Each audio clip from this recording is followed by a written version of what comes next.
나는 한 여자를 만났다. 처음 만났을 때 그녀는 나에게 밝고 깨끗한 인상을 주었고 나는 그녀와의 만남이 점점 더 특별해졌다.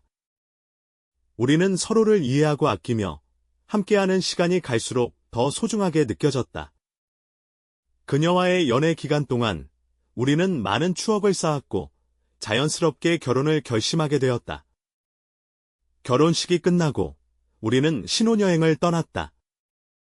첫날 밤을 맞이했을 때 나는 기대와 설렘이 가득했지만 막상 현실에서는 여러 감정이 뒤섞였다. 결혼 전과는 다른 현실을 마주하니 나는 혼란스럽기도 했고 머릿속이 복잡해졌다. 하지만 나는 그녀를 상처 주지 않기 위해 내 감정을 조심스럽게 다루었다.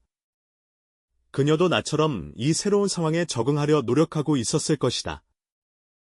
첫날 밤이 지나고 우리는 신혼여행의 일정을 소화하기 위해 준비를 했다. 나는 그녀의 밝은 모습을 보며 마음이 조금 더 편해졌다.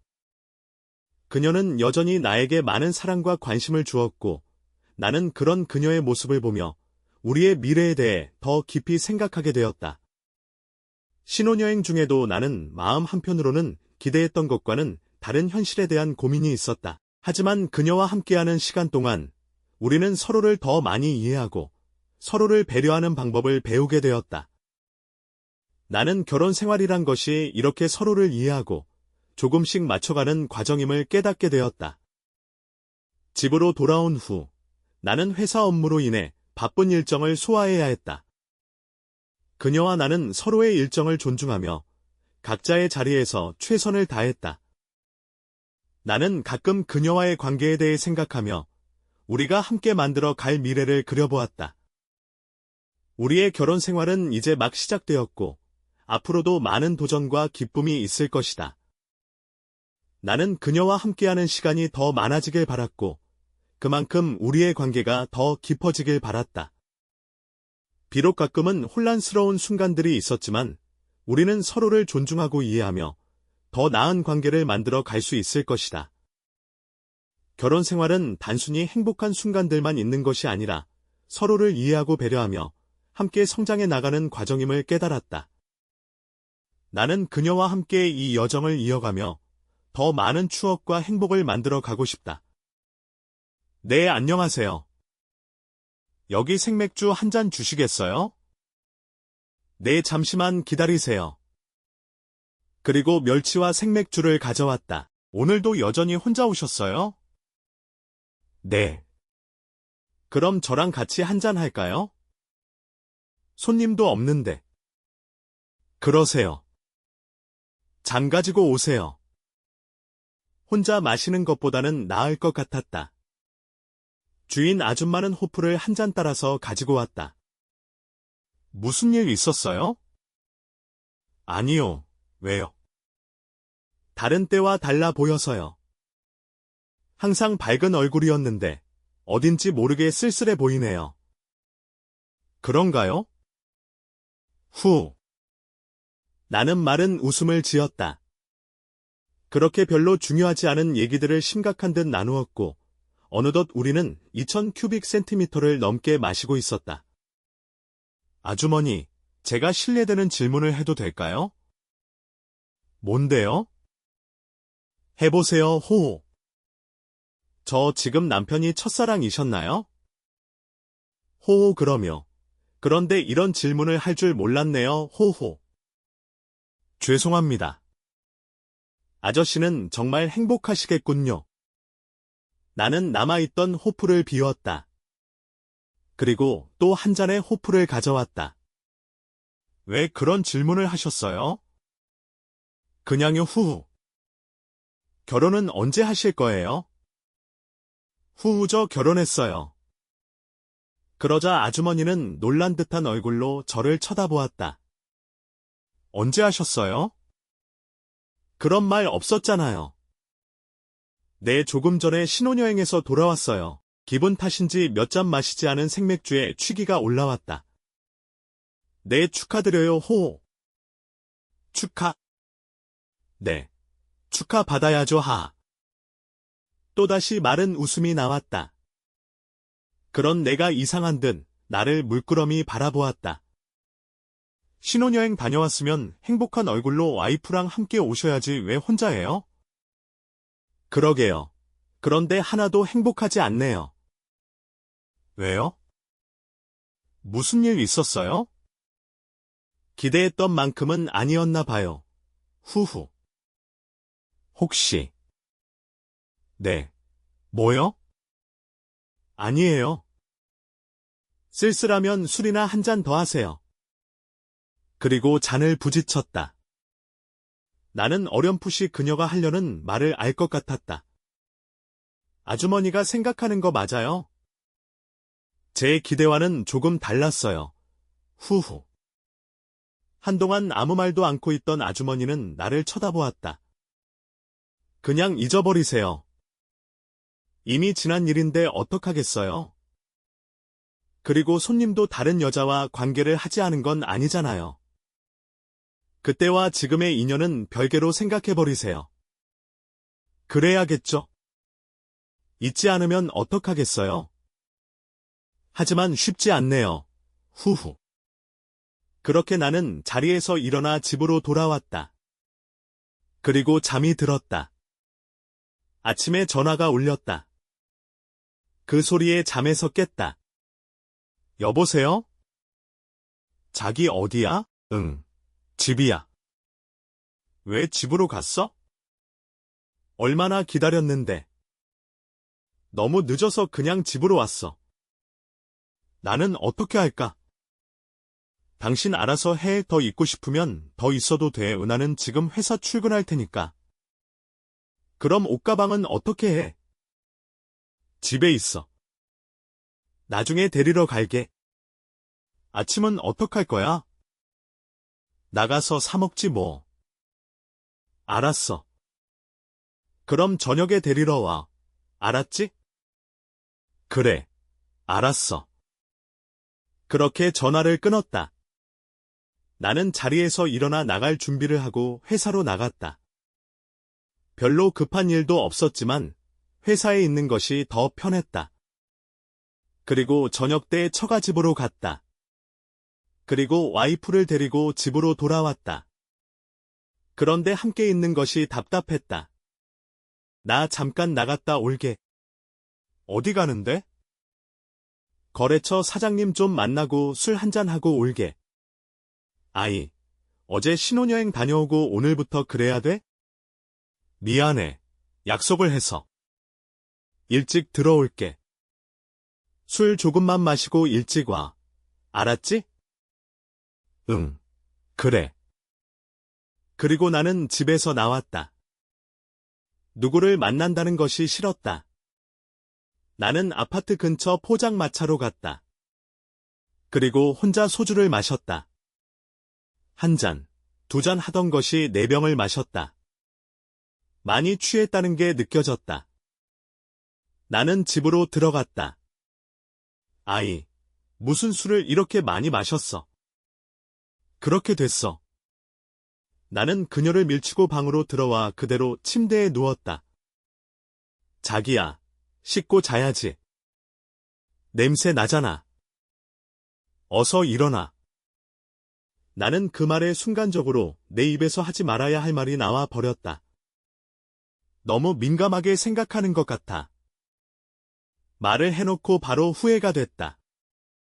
하지만 그녀를 위로하기도 싫었다. 그리고 그렇게 말하고 나니까 시원한 기분도 들었다. 그녀는 그대로 멈춰서 아무 말도 하지 않았다. 충격을 받았으리라 생각된다. 하지만 술이 취한 나는 그대로 잠이 들었다. 아침에 일어나자 어제 입고 있었던 옷 그대로 침대에 누워 있었다. 그녀는 보이지 않았다. 나는 거실로 나와서 화장실로 들어가려는데 소파에 앉아있는 그녀가 보였다. 밤새 한잠도 못 잔 것 같았다. 그런 그녀에게 무슨 말을 한다는 게 갑자기 귀찮아졌다. 그대로 화장실로 들어가 버렸다. 샤워를 하고 거실로 나왔다. 여전히 그녀는 그 모습 그대로였다. 내가 거실로 나가자 그녀가 나를 쳐다보았다. 어제 한 말이 무슨 말이야? 무슨 말? 나는 모르겠다는 듯이 되물었다. 어제 한 말 있잖아. 나는 어떻게 말해야 할지 몰랐다. 하지만 변명을 한다거나 그런 말을 한 적이 없다고 잡아떼기는 싫었다. 당신이 알 거 아니야. 그녀는 말없이 나를 쳐다보았다. 어떻게 하고 싶은데? 뭘? 더 이상 같이 있을 수 없는 거 아니야? 생각 안 해봤어. 당신이 생각해 보라고 하면 생각해 볼게. 그런 나를 바라보던 그녀가 우리 헤어져. 그것이 좋겠다. 이번에는 내가 그녀를 쳐다보았다. 알아서 해. 혼인신고도 안 했으니까 정리할 것도 없을 거야. 내가 그렇게 말하자 그녀의 눈동자가 흔들렸다. 진심이 아니었나 보다. 그런데 내가 그렇게 말하자 어떤 말을 해야 할지 모르겠는지 떨리는 눈으로 나를 바라보고만 있었다. 그리고 참았던 눈물을 흘렸다. 내가 큰 실수를 했나 봐. 나는 가만히 있었다. 내가 어떻게 해야 할까? 난 아무 말도 안 했어. 또다시 침묵이 흘렀다. 나는 방으로 들어가 옷을 입고 출근 준비를 했다. 거실로 나가자 그녀가 나를 바라보았다. 우리 얘기하고 나가야 하는 거 아니야? 시간 없어. 당신이 알아서 결정해. 그리고 밖으로 나왔다. 마음이 조금 가벼워졌지만 여전히 어딘가 모르게 찜찜한 기분이 들었다. 일이 손에 잡히지 않았다. 저녁에 퇴근해서 집으로 돌아왔다. 아파트를 올려다보니 불이 켜져 있었다. 복잡한 마음이 들었지만 그 중에 안도감도 있었던 것 같다. 하지만 대체로 답답함이었다. 나는 초인종을 누르지 않고 문을 열고 들어갔다. 그녀는 주방에서 저녁 준비를 하고 있었다. 내가 들어가자 한번 쳐다보고는 다시 저녁 준비에 열중했다. 나는 방으로 들어가 옷을 갈아입고 거실로 나와 TV를 켰다. 내용이 눈에 들어오지 않았다. 무슨 내용인지도 모르겠다. 그러고 있는데 핸드폰이 울렸다. 선호였다. 아, 신혼여행 다녀왔으면 얘기를 해야지. 그렇게 인사도 없이 말했다. 미안하다, 선호야. 나중에 다시 통화하자. 그리고 전화를 끊어버렸다. 그런데 다시 전화가 울렸다. 야, 그렇게 전화를 끊으면 어떡해? 미안하다. 그런데 지금은 나중에 하자. 지금 기분이 안 좋다. 왜? 무슨 일 있어? 아무것도 아니야. 나중에 다시 통화하자. 그리고 전화를 끊었다. 그런데 집 전화가 울렸다. 나는 짜증스러웠다. 그래서 코드를 뽑으려고 했는데 그녀가 전화를 받았다. 여보세요? 응, 난이야. 은영아, 무슨 일 있어? 아니, 왜? 방금 선호 씨가 지훈 씨한테 전화했는데 기분이 별로인 것 같다고. 그래서 무슨 일 있나 해서. 응, 아니야. 그냥 좀. 은영아, 왜 그래? 난이야, 나 어떡하지? 나는 그런 그녀를 두고 밖으로 나왔다. 포장마차로 갔다. 한 병을 마시고 다시 한 병을 시켰는데 선호가 들어왔다. 여기 있는지 어떻게 알았어? 나도 한 잔 줘. 나는 선호의 잔에 술을 따랐다. 그것을 한 번에 마신 선호가 나를 바라보며 말했다. 내 기분 이해. 하지만 지난 일로 너무 힘들어하지 마. 그냥 잊어버려. 나는 선호의 말이 쉽게 들려서 짜증이 났다. 그게 쉬우면 내가 이러고 있겠냐? 남의 일이라고 함부로 말하지 마라. 미안하다. 나도 내가 얼마나 힘든지 알아. 더구나 우리가 소개한 사람이잖아. 그래서 더 너에게 미안하다. 됐어. 네가 무슨 잘못이 있겠어. 그러고 있는데 선호의 전화가 울렸다. 여보세요? 응. 집 앞 포장마차에 있어. 알았어. 잠시 후에 재수 씨와 그녀가 함께 포장마차로 들어왔다. 나는 지금 이 분위기가 너무 힘들었다. 재수 씨 오셨어요? 네. 지훈 씨. 술 그만 마셔요. 계속 술잔을 기울이는 나를 선호의 아내가 말렸다. 괜찮습니다. 저 잠시만 화장실 좀 다녀올게요. 그렇게 밖으로 나왔다. 하지만 다시 들어가고 싶지 않았다. 나는 그대로 집으로 돌아왔다. 집에 들어와서 침대에 누워있자 잠시 후에 현관문 소리가 들리고 누군가 방으로 들어왔다. 지훈아, 우리 얘기 좀 하자. 선호였다. 선호야, 나 그냥 이대로 놔두면 좋겠다. 이미 일어난 일이니까 어떻게 할 거야? 헤어지기라도 할래? 나는 신경질적으로 침대에서 일어났다. 그리고 거실로 나가서 벽장에 있던 양주병을 들고 술을 마셨다. 거실에서 선호와 그의 아내, 그리고 그녀가 그런 나를 바라보고 있었다. 나는 식탁에 양주병을 놓고 거실에 있는 그녀를 바라보았다. 나도 많이 힘들다. 하지만 이제 앞으로 어떻게 할지 생각해야 할 것 같아. 내가 말하자 두 사람은 조용히 나를 바라보았다. 그리고 방에서 나와서 선호가 나를 말렸다. 너의 기분 이해해. 하지만 지금은 침착해져야 해. 맞아. 다 맞는 말이야. 이제 어떻게 할지 차분히 생각해보자. 이렇게 됐는데 뭐? 내가 미치겠는 것은 나를 기만했다는 거야. 결혼하고 나면 내가 어떻게 할 수 없다는 그런 계산이 있었는지도 모르지. 나는 선호에게 막말이 쏟아냈다. 선호도 그런 나를 어찌하지 못했다. 선호 와이프 역시 아무런 말도 하지 않았다. 그녀는 눈물을 흘리며 고개를 숙이고 있었다. 나는 전화를 들었다. 그리고 처가집으로 전화를 걸었다. 접니다. 지금 오셔서 은영이 데려가십시오. 이 사람아 왜 이러나? 진정하고 말을 해보게. 그것은 은영이에게 들으십시오. 그만 끊겠습니다. 그리고 전화를 끊었다.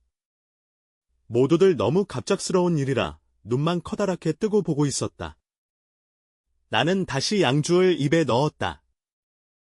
목이 타들어 가는 것 같았다. 취기가 올라왔다. 나는 그대로 안방으로 들어가 버렸다. 1시간쯤 뒤에 장인어른과 장모님이 오셨다. 박서방 나하고 얘기 좀 하세. 저는 할애기가 없습니다. 죄송합니다. 무슨 일인지 알아야 은영이를 데려가든지 할 것 아닌가? 속타는 목소리로 장인어른이 물었다. 은영이에게 물어보십시오. 저는 할 말이 없습니다. 왜 자네는 말하기 싫은가? 그 순간 나는 장인어른에게 소리를 쳤다. 장인어른 딸이 다른 남자와 잠을 잘 동안 뭐 했습니까? 내 말에 놀란 듯 나를 쳐다보았다. 그리고 거실로 나가셨다. 박서방이 하는 얘기가 맞냐? 큰 소리로 그녀에게 묻는 소리가 들렸다. 그리고 아무 소리도 들리지 않았다. 잠시 후에 다시 장인 어른이 들어왔다. 미안하네. 박서방 한 번만 용서해주면 안 되겠나? 죄송합니다. 하지만 도저히 저 사람의 과거를 받아들일 수가 없습니다. 한 명인지 여러 명과 그런지 알 수도 없고 묻는다고 진실해 말하지도 않을 거고요. 특히나 앞으로 그러지 말라는 법이 어디 있습니까? 내가 내 딸은 안에 절대로 그런 일은 없을 거야 믿어주게. 그리고 나이가 어려서 철이 없어서 그런 것이니까 자네가 이해해주게. 장인어른 사랑해서 관계를 맺었을 겁니다. 그런데 헤어졌습니다. 나라고 그러지 말라는 보장이 어디에 있습니까? 장인어른도 남자니까 생각해 보십시오. 장모님이 다른 남자와 살을 섞었다면 함께 사실 수 있겠습니까? 내 말에 장인어른은 아무 말도 못하고 거실로 나갔다. 그리고 시끌거리더니 잠시 후에 조용해졌다. 나는 그대로 잠이 들었다. 일어났다. 다시 혼자구나 하는 생각이 들었다. 하지만 함께해서 괴로우니 따로 사는 게 더 행복할 것 같은 생각이 들었다. 그렇게 다시 혼자가 되어 며칠이 지났다. 여보세요? 저예요. 은영이. 그래. 무슨 일이야? 이제 저랑 전화하는 것도 싫어요? 이렇게 편하게 전화할 수 있는 사이는 아닌 것 같은데? 시간 좀 내주면 안 되나요? 왜 무슨 일인데? 전화로 하면 안 되나? 당신은 저를 그렇게 쉽게 잊을 수 있나요? 그런 거예요? 우리 만나요. 저는 당신을 못 잊겠어요. 이런 전화하려면 다시는 전화하지 마. 그리고 전화를 끊었다. 다시금 느껴지는 답답함. 그녀와 그렇게 전화를 끊은 지 5개월이 됐다. 그녀가 가끔은 그립다. 아니, 사랑했던 그래서 행복했던 마음이 그리운 것인지 모르겠다. 하지만 다시 누군가를 사랑할 자신이 없다. 너무도 그녀를 사랑했던 나를 기억하기에